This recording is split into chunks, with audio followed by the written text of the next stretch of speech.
اب آ گیا ہے وہ آخری رکوع جو قرآن مجید کے عظیم ترین مقامات میں سے ہے۔ اس کی پہلی 6 آیتیں وہ ہیں کہ جس کے بارے میں روایت آتی ہے کہ جس شب میں یہ نازل ہوئی ہیں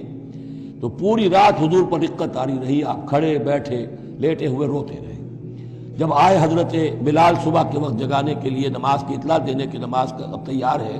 تو جب آپ کو دیکھا کہ آپ پر یہ جو ہے طاری ہے رقت، تو پوچھا کیا وجہ ہے، تو پھر آپ نے فرمایا آج مجھ پر یہ آیات نازل ہوئی۔ یعنی وہ رقت جو ہے وہ شکر کے جذبے کے تحت تھی، اتنی عظیم آیات۔ ایک یہ نوٹ کیجئے، یہ 20واں رکوع شروع ہو رہا ہے سورہ آل عمران کا، اور 20ویں رکوع کی پہلی آیت سورہ بقرہ میں کیا تھی؟ ان فی خلق السماوات والارض واختلاف اللیل والنہار والفلک التی تجری فی البحر بما ينفع الناس وما انزل اللہ من السماء من ماء فاحیا به الارض بعد موتها، وہ آیات الآیات، اسی کا خلاصہ ہے یہ۔ ان فی خلق السماوات والارض واختلاف اللیل والنہار، یقیناً آسمانوں اور زمین کی تخلیق میں اور رات اور دن کے الٹ پھیر میں، لا آیات لأولی الالباب، ہوش مند لوگوں کے لیے نشانیاں ہیں۔ وہاں آیت ختم ہوئی تھی لآیات لقوم یعقلون، ان لوگوں کے لیے نشانیاں ہیں جو عقل سے کام لیتے ہیں، یا اولو الالباب۔ یہ پہلا قدم ہے ہدایت کا کہ کائنات کو دیکھو، کھول آنکھ، زمین دیکھ، فلک دیکھ، فضا دیکھ، مشرق سے ابھرتے ہوئے سورج کو ذرا دیکھ، یہ سب آیات الہیہ ہیں، ان کو دیکھو، اللہ کو پہچانو۔ اگلا قدم کیا ہے؟ جب اللہ کو پہچان لیا اب اسے یاد رکھو۔ الذین یذکرون اللہ قیاما وقعودا وعلی جنوبہم، جو یاد رکھتے ہیں، ذکر کرتے رہتے ہیں اللہ کا، کھڑے بھی، بیٹھے بھی، لیٹے بھی۔ ویتفکرون فی خلق السماوات والارض، اور مزید غور و فکر کرتے رہتے ہیں آسمان اور زمین کی تخلیق میں۔ وہ ایک دوسرے نتیجے تک پہنچتے ہیں، پکار اٹھتے ہیں، ربنا ما خلقت ھذا باطلا، اے رب تو نے یہ سب کچھ بیکار تو پیدا نہیں کیا ہے، بے مقصد تو پیدا نہیں کیا ہے۔ اور پھر ذہن ان کا منتقل ہوتا ہے اپنی طرف، ہمارا مقصد کیا ہے، میں کس لیے پیدا کیا گیا، میری زندگی بس یہی ہے، کھاؤ پیو، اولاد جنو اور دنیا سے رخصت ہو جاؤ، اللہ اللہ خیر صلی اللہ۔ تو کیا مقصد ہوا زندگی کا؟ معلوم ہوا کہ نہیں، کوئی خلا ہے، انسانی اعمال کے نتیجے نکلنے چاہیے، نیکی کا بدلہ ملنا چاہیے۔ اس دنیا میں تو نہیں ملتا، اکثر نیکوکاروں جو ہے وہ دنیا میں فاقوں میں رہتے ہیں، اور بدکار جو ہے وہ عیش کرتے ہیں۔ تو کوئی اور زندگی ہونی چاہیے، کوئی اور دنیا ہونی چاہیے کہ جس میں بھرپور بدلہ مل جائے، مکافات عمل ہو۔ لہذا وہ کہہ اٹھتے ہیں سبحانک فقنا عذاب النار، پاک ہے تیری ذات، تو اے اللہ ہمیں اس دوسری زندگی میں جو عذاب تو نے تیار کر رکھا ہے جہنم کا، اس سے بچا۔ ربنا انک من تدخل النار فقد اخزیتہ، اے اللہ جس کو تو نے داخل کر دیا آگ میں، اسے تو رسوا کر دیا۔ وما للظالمین من انصار، اور ظالموں کے لیے کوئی مددگار نہیں ہوں گے۔ ربنا اننا سمعنا، اب ایمان باللہ، ایمان بالآخرت کے بعد اب ایسے لوگوں کے دلوں کے کانوں میں جب کسی نبی کی آواز آتی ہے، رسول کی پکار آتی ہے، تو لبیک کہتے ہیں فوراً، دیر نہیں لگاتے، جیسے حضرت ابوبکر نے فوری طور پر دعوت قبول کر لی، اس لیے کہ ایمان باللہ اور ایمان بالآخرت تک تو خود پہنچ چکے تھے۔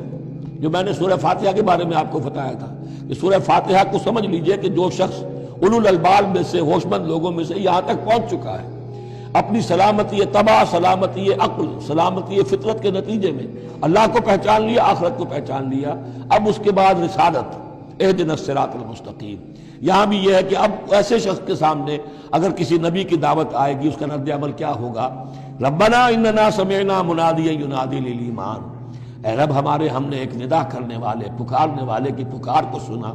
وہ ایمان کی صدا لگا رہا تھا، ایمان کی ندا دے رہا تھا، ان آمنوا بربکم، کہ ایمان لاؤ اپنے رب پر، فآمنا، تو اے رب ہمارے اب ایمان لے آئے۔ اب یہاں سے دیکھیے یہ دعا، عظیم ترین دعا، یہ جو سورہ بقرہ کے آخر میں آئی تھی، یہاں میں سمجھتا ہوں کہ بعض پہلوؤں سے یہ دعا اس سے کہیں زیادہ عظیم تر ہے۔ ربنا فاغفر لنا ذنوبنا، پیسا ہے ہمارے رب ہمارے گناہ بخش دے،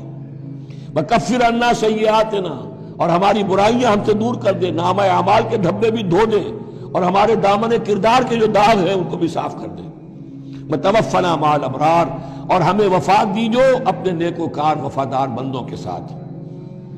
ربنا وآتنا ما وعدتنا علی رسلک، اور اے رب ہمیں دیجو وہ سب کچھ جس کا تو نے وعدہ کیا ہے ہم سے اپنے رسولوں کے ذریعے سے، ولا تخزنا یوم القیامہ، ہمیں قیامت کے دن رسوا نہ کیجو، انک لا تخلف المیعاد، یقیناً تو اپنے وعدے کے خلاف کرنے والا نہیں ہے۔ ہمیں شک ہے تو اس بات میں ہے کہ آیا ہم تیرے ان وعدوں کے مصداق ثابت ہو سکیں گے یا نہیں، لہذا تو اپنی شان غفاری سے ہماری کوتاہیوں پر پردہ پوشی کیجو اور ہمیں دے دیجو وہ سب کچھ جو تو نے وعدہ کیا ہے رسولوں کے ذریعے سے۔ فاستجاب لہم، اب یہ ہے دعا کی قبولیت کی انتہا، فوراً اس دعا کے بعد قبولیت۔ اللہ نے ان کی دعا قبول فرمائی، انی لا اضیع عمل عامل منکم، کہ میں تم میں سے کسی عمل کرنے والے کے کسی عمل کو ضائع کرنے والا نہیں ہوں، من ذکر او انثی، خواہ وہ مرد ہو خواہ عورت، بعضکم من بعض، تم ایک دوسرے ہی میں سے ہو، ایک ہی باپ کے نطفے سے بیٹا اور بیٹی، اور ایک ہی ماں کے رحم میں پلی ہے بیٹی بھی اور بیٹا بھی۔ فالذین ہاجروا، تو میرے وہ بندے اور اے میرے وہ بندوں جنہوں نے یہ کام کیے میرے لیے، فالذین ہاجروا، جنہوں نے ہجرت کی، واخرجوا من دیارہم، جو اپنے گھروں سے نکال دیے گئے، واوذوا فی سبیلی، جنہیں میری راہ میں ایذائیں پہنچائی گئیں، وقاتلوا، اور انہوں نے میری راہ میں جنگ کی، وقتلوا، جانیں بھی دے دی، قتل ہو گئے، لَأُكَفِّرَنَّ عَنْهُمْ سَيِّئَاتِهِمْ، کوئی شک ہی نہیں، لازماً میں ان سے ان کی برائیوں کو دور کر دوں گا، ان کے نامہ اعمال میں کوئی دھبے ہوں گے انہیں بھی دھو دوں گا، وَلَأُدْخِلَنَّهُمْ جَنَّاتٍ تَجْرِي مِن تَحْتِهَا الْأَنْهَارُ، اور لازماً داخل کروں گا انہیں ان باغات میں جن کے نیچے نہریں بہتی ہیں، ثوابا من عند اللہ، اور یہ بدلہ ہوگا اللہ کے پاس سے، واللہ عنده حسن الثواب، اور یقیناً اچھا بدلہ اللہ ہی کے پاس ہے۔